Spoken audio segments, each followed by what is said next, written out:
Om Swastiastu. Pemirsa yang berbahagia, tidak dapat dipungkiri bahwa laut memiliki peranan yang sangat penting bagi fenomena cuaca dan iklim, khususnya di wilayah Indonesia yang merupakan wilayah kepulauan. Interaksi antara laut, darat, dan atmosfer memberikan cetak biru perubahan cuaca dan iklim yang terus berlangsung hingga saat ini.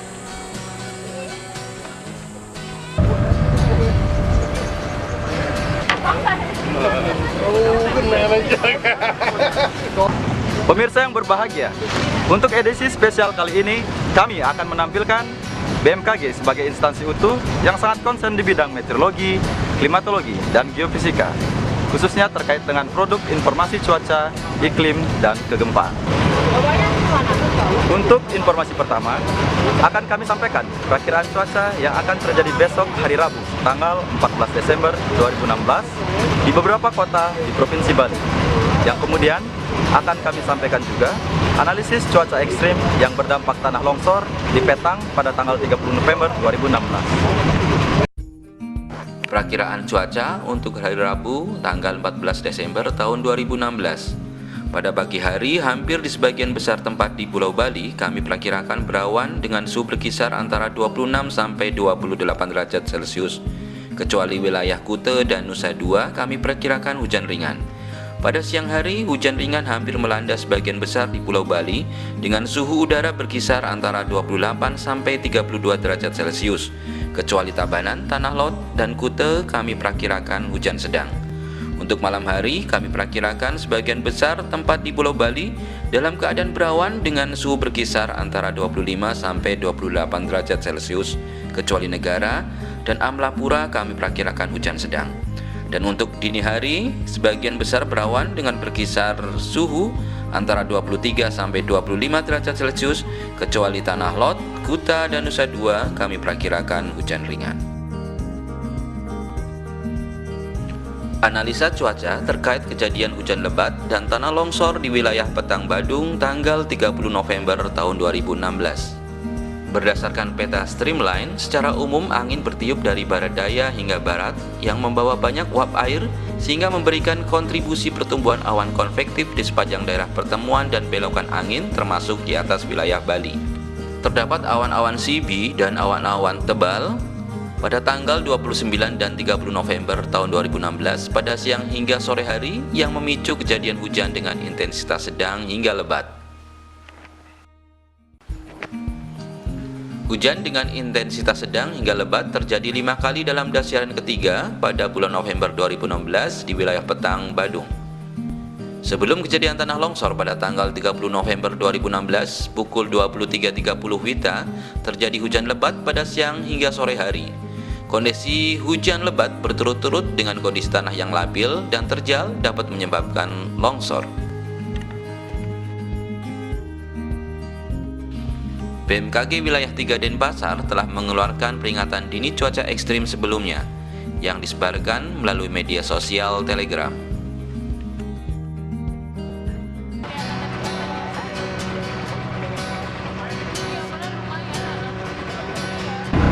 Kalau cuaca seperti ini berarti aman pada ke depannya, Pak? Aman, Pak, sampai nanti sore aman, Pak. Baik, pemirsa yang berbahagia, cuaca dan iklim adalah fenomena atmosfer yang berbeda, atau bisa dikatakan iklim adalah rata-rata cuaca untuk tempat yang lebih luas dan waktu yang lebih panjang. Untuk informasi selanjutnya akan kami sampaikan kondisi iklim khususnya terkait evaluasi hujan yang telah turun di bulan November.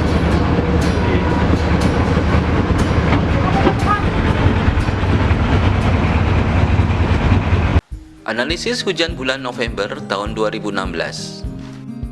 Analisis jumlah curah hujan November tahun 2016. Dapat kita lihat di peta bahwa kategori jumlah curah hujan bervariasi.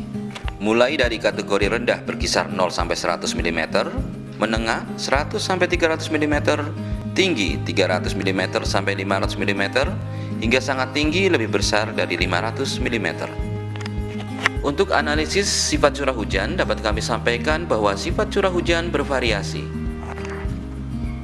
Dari sifat hujan di bawah normal yang berarti bahwa curah hujan lebih sedikit dari biasanya, hingga curah hujan di atas normal yang berarti bahwa curah hujan lebih banyak dari biasanya. Selanjutnya kami sampaikan analisis curah hujan maksimum November 2016. Curah hujan maksimum secara umum berkisar antara 50 sampai 100 mm. Sementara untuk analisis jumlah hari hujan, dapat kami sampaikan bahwa jumlah hari hujan secara umum berkisar antara 11 sampai 20 hari.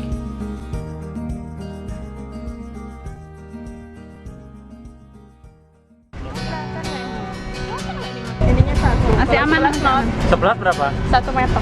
Pas kan? Pemirsa yang berbahagia, musim hujan adalah anugerah Tuhan yang paling ditunggu oleh petani untuk memulai masa tanamnya. Namun, benarkah musim hujan telah turun seluruhnya di Provinsi Bali? Berdasarkan informasi evaluasi hujan yang kami sampaikan pada segmen sebelumnya, serta pengertian musim hujan secara klimatologis, yaitu tercapainya jumlah curah hujan per 10 harian di atas 50 mm yang diikuti oleh 2 dasarian selanjutnya, maka dapat kami sampaikan informasi monitoring musim hujan tahun 2016 sebagai referensi untuk memulai masa tanam bagi para petani di Provinsi Bali.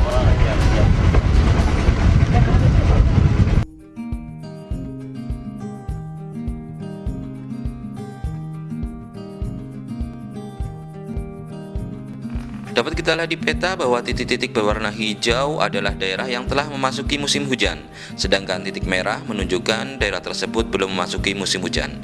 Atau secara sederhana dapat kita katakan bahwa wilayah yang berwarna hijau telah memasuki musim hujan, sedangkan wilayah berwarna merah belum memasuki musim hujan. Laut dan atmosfer memiliki interaksi yang berkaitan dalam membangun kondisi cuaca dan iklim di suatu tempat. Untuk itu, akan kami sampaikan dinamika atmosfer laut dan dampaknya terhadap perakiraan curah hujan 3 bulan ke depan.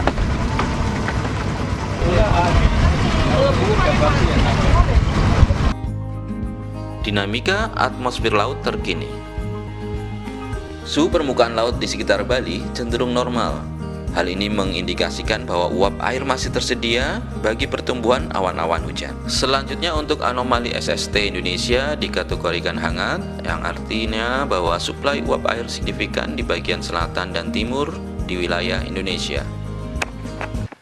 Aliran massa udara didominasi angin baratan yang cenderung membawa udara basah di wilayah Sumatera, Kalimantan, Jawa bagian barat, Sulawesi, Kepulauan Maluku, dan Papua. Sementara angin timuran mendominasi di wilayah Jawa bagian timur, Bali, dan Nusa Tenggara. Terdapat pola siklonik di barat Aceh, selatan Sumatera, Laut Cina Selatan, dan utara Bali yang berpotensi meningkatkan curah hujan di sekitarnya. Berdasarkan dinamika atmosfer terkini, serta model perakiraan dan data hujan yang kami miliki, dapat kami sampaikan perakiraan curah hujan 3 bulan ke depan. Untuk perakiraan curah hujan bulan Januari tahun 2017 dapat kami sampaikan bahwa kategori curah hujan bervariasi, mulai dari kategori menengah 100 sampai 300 mm, kategori tinggi 300 sampai 500 mm, hingga kategori sangat tinggi lebih besar daripada 500 mm. Sementara untuk sifat curah hujan bulan Januari tahun 2017 kami perakirakan sebagian besar bersifat normal. Selanjutnya kami sampaikan peta perakiraan curah hujan bulan Februari tahun 2017. Kategori curah hujan bervariasi mulai dari menengah 100 sampai 300 mm, tinggi 300 sampai 500 mm, hingga sangat tinggi lebih besar daripada 500 mm. Untuk sifat hujan bulan Februari tahun 2017 kami perakirakan seluruhnya bersifat normal. Terakhir, kami sampaikan peta perakiraan curah hujan bulan Maret 2017 di Provinsi Bali. Curah hujan kami perakirakan di kategori menengah, yaitu 100 sampai 300 mm, dan kategori tinggi 300 sampai 500 mm. Dengan sifat curah hujan, kami perakirakan seluruhnya bersifat normal.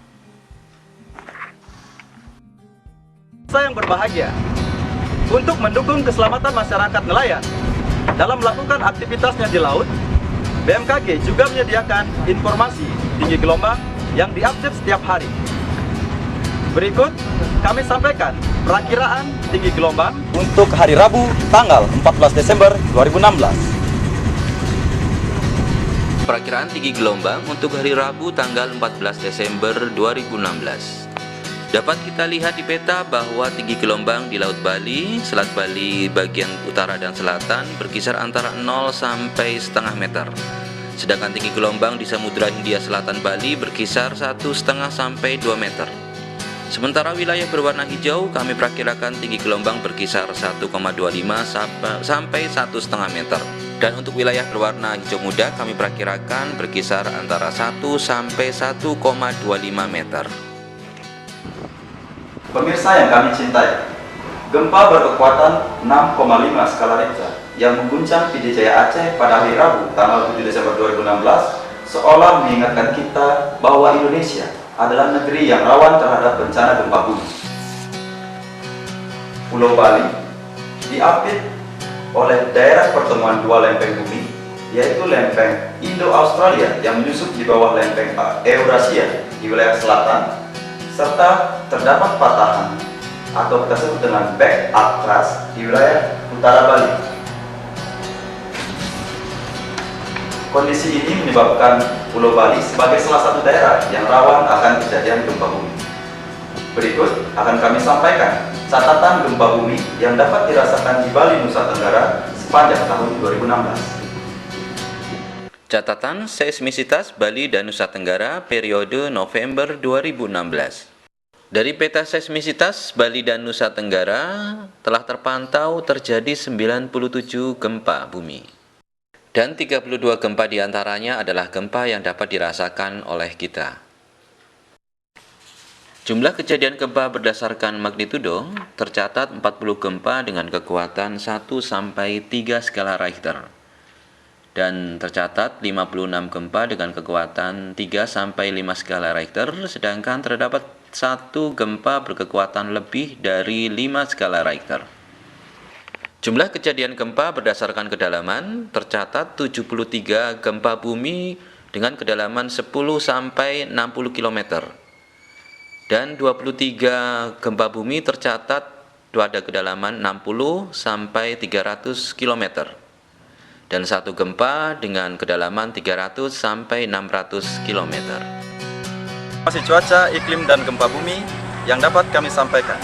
Semoga bermanfaat dan pastikan Anda mengakses dan mengupdate informasi kami untuk menunjang aktivitas dan keselamatan Anda. Terima kasih. Om Santi Santi Santi.